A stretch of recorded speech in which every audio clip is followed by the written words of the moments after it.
তিনি বলছেন, আম্মু, আম্মাজান, থামেন, আপনি কাকে ফিরে দিচ্ছেন? যাকে রাসূল সাল্লাল্লাহু আলাইহি ওয়াসাল্লাম বিয়ের প্রস্তাব দিয়ে পাঠাইছেন, আপনি তাকে ফিরে দিচ্ছেন? আমি বিয়েতে রাজি আছি, আমি বিয়েতে রাজি আছি। জুলাইবিস রাদিয়াল্লাহু আনহুর জন্য বাসর সাজানো হলো, বিয়ে হয়ে গেল, বাসর সাজানো হয়েছে, তিনি বাসর কাটাইছেন। কাটানোর পরের দিন জিহাদের এলান আসছে যে হে মুসলিমরা, আমাদেরকে ইহুদিদের দুর্গ খায়বার আক্রমণ করতে হবে, ওদের সর্বশেষ এই দুর্গটাকে আমরা ঘুরাই দেব এবং এখান থেকে ইহুদিদেরকে বিতাড়িত করব।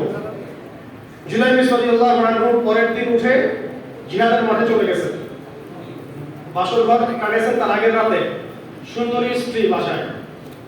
ওই অবস্থায় তিনি তরোয়াল হাতে নিয়ে বের হয়ে গেছেন। জুলাইবিস ছোট সাহাবী, একটু খাটো, দেখতে অত সুন্দর নন, হাদিসের মধ্যে আসছে যেভাবে রাসূল সাল্লাল্লাহু আলাইহি ওয়াসাল্লামের প্রিয় ভাজন, তিনি বের হয়ে গেছেন। আমি এই জায়গায় বলতে গেলে আসলে সামনে দিয়ে বাড়ি হয়ে যায়। তিনি বের হয়ে গেছেন, খায়বারের যুদ্ধ সম্পর্কে বিস্তারিত আপনারা পড়বেন, আর রাহিবুল মাকতুমে আছে, নবী রহমতে আছে, ডিটেইলস পড়বেন। খায়বারের যুদ্ধটা কেমন ছিল? অনেকগুলো দুর্গ ছিল ওই যুদ্ধে, 8টা থেকে 10টা দুর্গ, কেউ কেউ বলেন 9টা দুর্গ, কেউ বলেন 8টা দুর্গ, যাই হোক দুর্গ ছিল অনেকগুলা। এরকম দুর্গগুলো একটা একটা করে ফাতাহ হচ্ছিল, একটা দুর্গ ছিল নাইম দুর্গ, এই দুর্গ জয় হচ্ছিল না। তখন নবী সাল্লাল্লাহু আলাইহি ওয়াসাল্লাম রাতের বেলা বললেন, আগামীকাল ফজরের সময় আমি এমন একজন সাহাবীকে পতাকা দিব, ইনশাআল্লাহ যে সাহাবীর হাতে আল্লাহ পাক এই নাইম দুর্গ জয় করাবেন। যে সাহাবীকে আমি ভালোবাসি, আল্লাহ ভালোবাসেন, আর যে সাহাবী আমাকে ভালোবাসে, আল্লাহকে ভালোবাসে। সবাই আকাঙ্ক্ষা করতে থাকলো যে আমি হব সেই সাহাবী।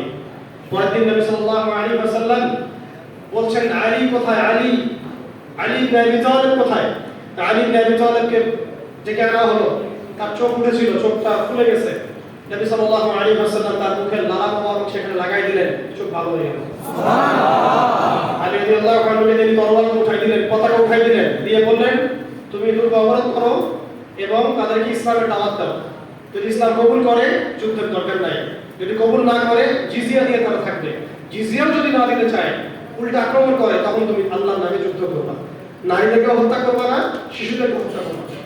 আমাদের জিহাদের সুন্নাত দেখেন, আমাদের জিহাদের সুন্নাত দেখেন, নারীদেরকে হত্যা করবা না, শিশুদেরকে হত্যা